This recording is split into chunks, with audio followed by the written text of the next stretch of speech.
తెలుగు రాష్ట్రాల్లో అయినటువంటి ఆంధ్రప్రదేశ్లో ఈరోజు అసెంబ్లీ లోక్సభ ఎన్నికల నేపథ్యంలో, తెలంగాణలో లోక్సభల ఎన్నికల నేపథ్యంలో ఈరోజు మనం ఓటు వేయడానికి వెళ్ళినప్పుడు కొన్ని ముఖ్యమైనటువంటి సంఘటనలు జరిగినప్పుడు మనం ఏం చేయాలి, లేదా ఓటింగ్ ప్రక్రియలో మనం తీసుకెళ్లాల్సినటువంటి డాక్యుమెంట్స్ ఏంటి, ఓటింగ్ ప్రక్రియ ఏ విధంగా ఉంటుంది, అంటే ఓవరాల్గా మీకు ఓటు ఎలా వేయాలి అనేది మనం సంక్షిప్తంగా తెలుసుకోవడానికి ట్రై చేద్దాం.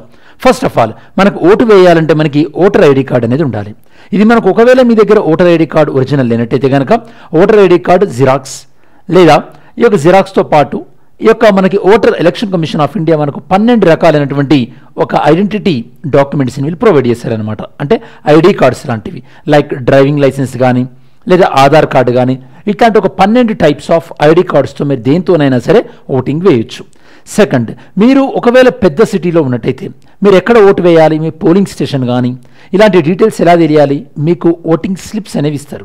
ఇన్ కేస్ మీరు గేటెడ్ కమ్యూనిటీ లాంటిది ఉండి ఇన్ కేస్ మీరు పోలింగ్ స్లిప్ మిస్ అయినట్టయితే కనుక, అంటే ఆ పోలింగ్ స్టేషన్కి సంబంధించిన ఇన్ఫర్మేషన్ స్లిప్ మీరు మిస్ అయినట్టయితే మీరు ఆన్లైన్లో కూడా చెక్ చేసుకునే అవకాశం ఉంటుంది.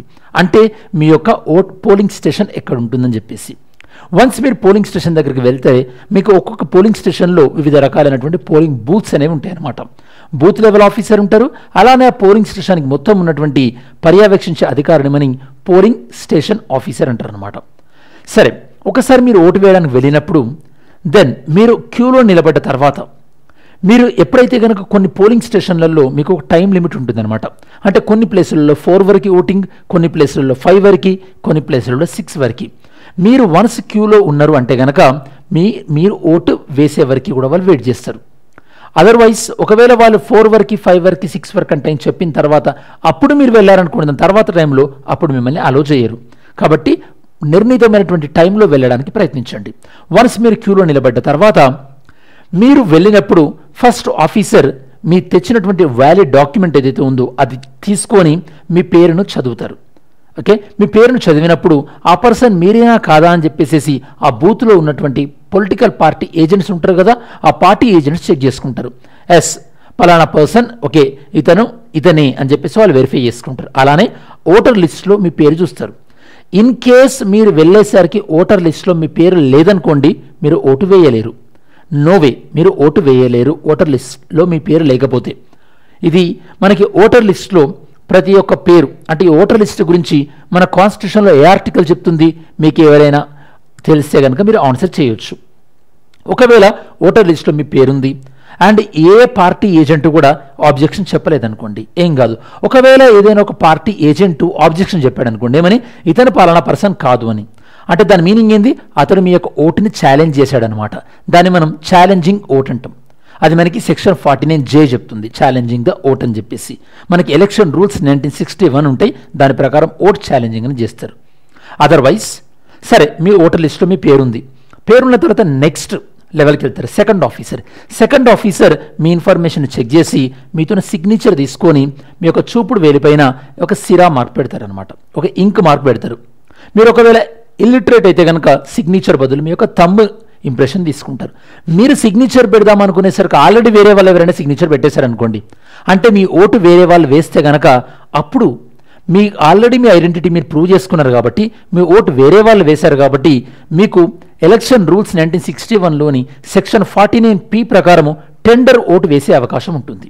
అంటే టెండర్ ఓట్స్ కోసం సపరేట్ బ్యాలెట్ పేపర్స్ ఉంటుంది, దాన్ని ఉపయోగించి మీరు ఓటు వేస్తారు. ఏదైనా ఒక పోలింగ్ స్టేషన్లో టెండర్ ఓట్స్ అనేవి మొత్తం పోలైనటువంటి ఓట్లలో 14% కన్నా ఎక్కువ వచ్చినట్టయితే కనుక ఆ పోలింగ్ స్టేషన్లో రీపోలింగ్ అనేది నిర్వహిస్తారు. ఇది ఒకవేళ మీ ఓటు వేరే వాళ్ళు వేస్తే కనుక అప్పుడు మీకు ఇంకో ఫామ్ 15 అనేది కూడా ఇస్తారు. ఒకవేళ మీ ఓటు వేరే వాళ్ళు వేయలేదనుకోండి, మీరు ఆ సిగ్నేచర్ ఆ రిజిస్టర్లో సిగ్నేచర్ పెట్టిన తర్వాత థర్డ్ ఆఫీసర్ దగ్గరికి వెళ్తారు. మూడో ప్లేస్లో మీకు ఇచ్చినటువంటి ఇంతకుముందు సెకండ్ ఆఫీసర్ ఇచ్చినటువంటి స్లిప్ మీరు పరిశీలించి ఈ యొక్క మూడో ఆఫీసర్ ఏం చేస్తారంటే వాళ్ళ దగ్గర కంట్రోల్ యూనిట్ ఉంటుంది అనమాట, ఆ కంట్రోల్ యూనిట్ని ప్రెస్ చేస్తారు. అక్కడ ఒక రెడ్ లైట్ వస్తుంది, అంటే ఆ ప్రెస్ చేస్తేనే అక్కడ మీరు ఓటర్ వేయడానికి ఎలిజిబుల్ ఉంటారు. ఆ మూడో ఆఫీసర్ అయిపోయిన తర్వాత మీరు ఏదైతే ఈ యొక్క ఈవీఎం మిషన్ దగ్గరికి వెళ్తారు.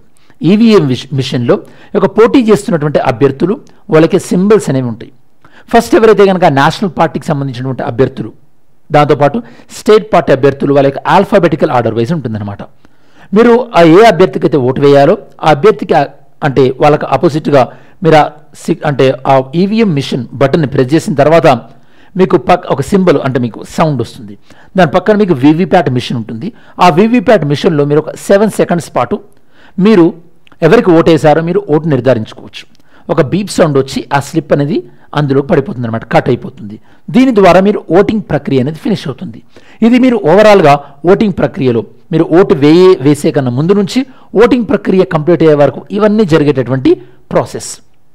ఓకే, ఈ సమయంలో పోలింగ్ స్టేషన్లో ఉన్నటువంటి నిబంధనలను మీరు పాటిస్తూ ఓటు వేయవలసి ఉంటుంది.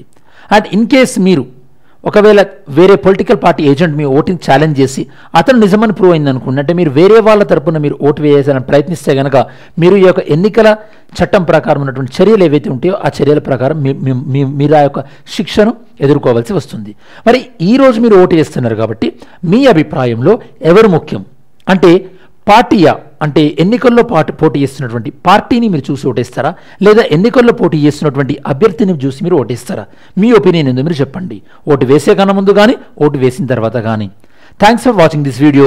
సక్సెస్ఫుల్గా ఓటేసి ప్రజాస్వామ్యంలో మీరందరూ కూడా ప్రక్రియలో పాల్గొనాలని ఆశిస్తున్నాను. Have a great day. Thanks for watching this video. జై హింద్.